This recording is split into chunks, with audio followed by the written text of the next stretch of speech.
An Indian netizen left a message saying that the transformer architecture commonly used in current AI models was proposed by an Indian, so the contribution of Indians to AI cannot be ignored. Indeed, Ashish Vaswani is the main author of Google's paper, Attention is All You Need, and he is considered one of the main inventors of the transformer architecture. As I mentioned many times in the video, too many Indians have entered American technology companies through fake academic qualifications and hometown connections, causing incalculable losses to the American technology industry. But the Indian CEOs of technology giants such as Google and Microsoft have always performed very well. However, the question that follows is, why did Google completely lose to OpenAI in the AI competition, and India still has no AI model to show off? Yes, the biggest advantage of Indian CEOs is to cut unprofitable businesses and maximize the profitability of existing businesses. But their common disadvantage is that they lack pioneering spirit and cannot accurately grasp cutting-edge technological changes. In 2017, when this Indian genius and his colleagues published that paper, Google was the absolute king in the field of AI. Google's star product AlphaGo, after several revisions, defeated Qjia, the world's #1 player, 3-0 in a Go match, announcing the logical suppression of machines over humans. However, when ChatGPT came out, Google continued to launch its own response products in a panic, from Bard to Gemini, all of which failed without exception. Microsoft also planned to develop its own AI big model, but found that it was not as good as GPT, and finally decided to invest heavily in OpenAI. Meta, which has always been open source, purchased a large number of NVIDIA's high-end AI chips, and its product performance was also average. On the contrary, the Chinese released DeepSeek through algorithm optimization under the condition of lack of high-end chips. DeepSeek is not only easy to use, but also open source, and more importantly, it is much cheaper. So why has India, which has regarded itself as an IT powerhouse since 20 years ago, not had any excellent AI big model so far? Even if we take into account the actual situation that Indians like to brag, it should not be difficult to find some highly intelligent people among India's huge population of 1.4 billion to develop India's AI big model. However, the reality is cruel. India is a backward society full of ignorance and arrogance. If Pichai Sundarajan and Satya Nadella did not leave India to develop in the United States, their talents would soon be submerged in the corrupt bureaucracy and ignorant social atmosphere. It is hard to imagine that a government that counts cow dung in GDP and people who drink cow urine to fight viruses can have any connection with AI. To develop an LLM, in addition to talents, there must be good scientific and technological infrastructure, a complete investment ecosystem, and strong government guidance. For example, in China, data center business has been highly popularized, and a large number of cloud service and IDC suppliers are surviving in the market competition with fierce price wars. A startup AI company only needs to spend a small cost to meet hardware requirements and focus on algorithm development. China has a large number of mature basic engineers who are proficient in various programming languages, and their salary is only 1/5 of their American counterparts, and their working hours can reach twice theirs. Therefore, a company only needs a few core engineers who are proficient in AI algorithms, plus a group of basic peripheral engineers, to quickly develop LLM and invest in iteration. Because of the government's strong support for cutting-edge technology, such companies are often easy to obtain investment.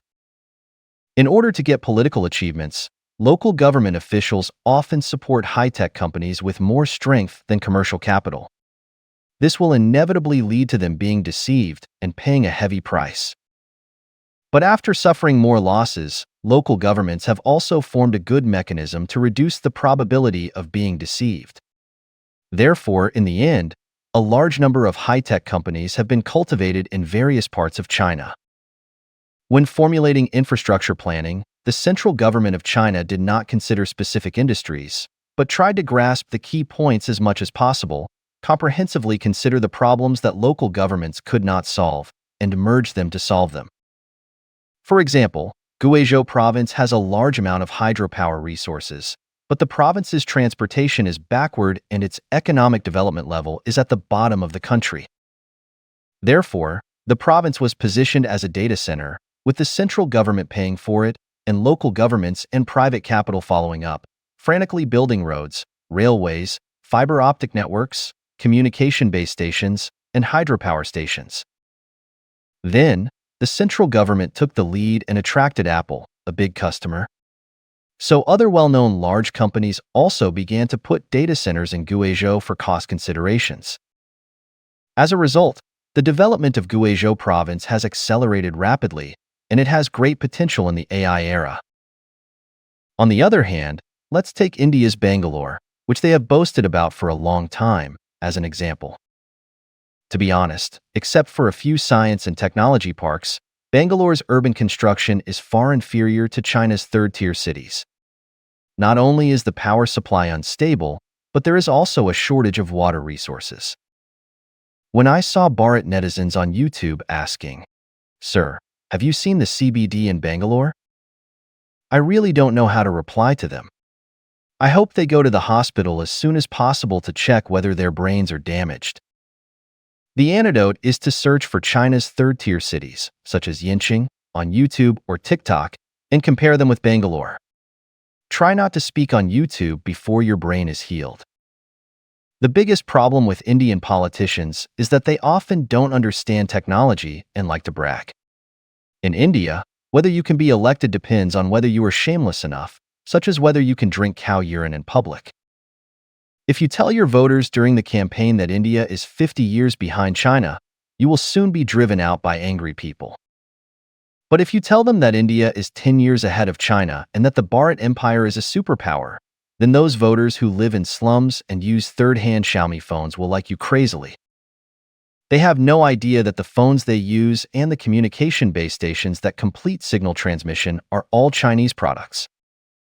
If India can still get a share of the pie in the traditional IT era by relying on English education and cheap labor advantages, then in the AI era, India's extremely backward infrastructure and ignorant folk customs will become an insurmountable wall, blocking India's development path.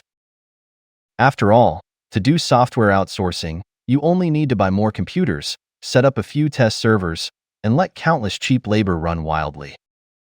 But in the AI era, you must provide stable computing power services at a low price to ensure that startups will not bear huge financial pressure. At the same time, although the number of labor is important, the quality becomes more important.